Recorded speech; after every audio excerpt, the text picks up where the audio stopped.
আবার কিশোর গ্যাং ধরিয়ে মারছে, আবার আমার এক খালুও ধরিয়ে হেরে মারছে। আবার পুরা গ্রামে দেখলাম তালবাহানা শুরু হয়েছে ওয়াইফাই পাইয়া মানুষ নানান জায়গায় বাজে ব্যবহার করতে আসে ওয়াইফাই। এই নালিশগুলো করতে আইছিলাম। আপনি নিজেও তো নষ্ট হয়ে গেছেন, আপনিও তো একই কাজ করতে আসেন। গ্রামে মানুষ আয় কেন? শহর দিয়ে আসে কোলাহল থেকে মুক্ত হয়ে এখানে আসে একটু শান্তির দিনে, সুস্থভাবে নিঃশ্বাস নেবে, অক্সিজেন নেবে, বাতাসে ঘুরবে, সবুজ প্রকৃতির মাঝে হাঁটবে। ঠিক। কিন্তু গ্রাম যদি শহরের চাইয়ে খারাপ হয়ে যায়, এখানে আর কেউ আসবে কোনো দিন? আগে গ্রামে যে কোনো বাসায় গেলেই মানুষ ব্যস্ত হয়ে যাইতে কীভাবে অতিথি আপ্যায়ন করাইবি। আর এখন যে কোনো বাড়ি হানলে দেখা যাইতেছে এরা ব্যস্ত, টিকটক করতে আছে, কেউ কদু চাবাই খাইতে আছে, কেউ ভাইরাল হইতে চাইতে আছে। শোনেন চেয়ারম্যান সাহেব, মানুষ যে কোনো একটা ভাইরাল ভিডিও দেখে সেইভাবে ভাইরাল হইতে চায়, আদৌ কি এটা পারবে? ওই রকম ভাইরাল ভিডিও আর লাখ লাখ মানুষে বানাই রাখছে, কিন্তু ভাইরাল হয়েছে কয়জনে? একজনে।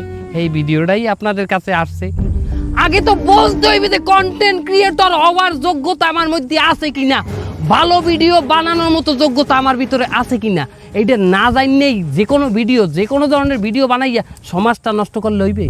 আর এই গ্রামের পোলারা ওয়াইফাই পাওয়ার পরে শহরের পোলাপানের চাইও তো বেশি উগ্র হয়ে গেছে। শোনেন চেয়ারম্যান সাহেব, গ্রামটারে বাঁচান। এই গ্রাম আগের জায়গায়, সেই ঐতিহ্যবাহী গ্রামের জায়গায় ফিরাই আনার জন্যে এখনই পদক্ষেপ নেন। যদি না নেন, ওই শহরের মানুষ নিঃশ্বাস নিতে এই প্রকৃতিতে আর আইবে না। ভালো থাকেন আপনারা। আর ওয়াইফাই ভালো কাজে লাগানোর চেষ্টা করেন বন্ধুল্লাহ।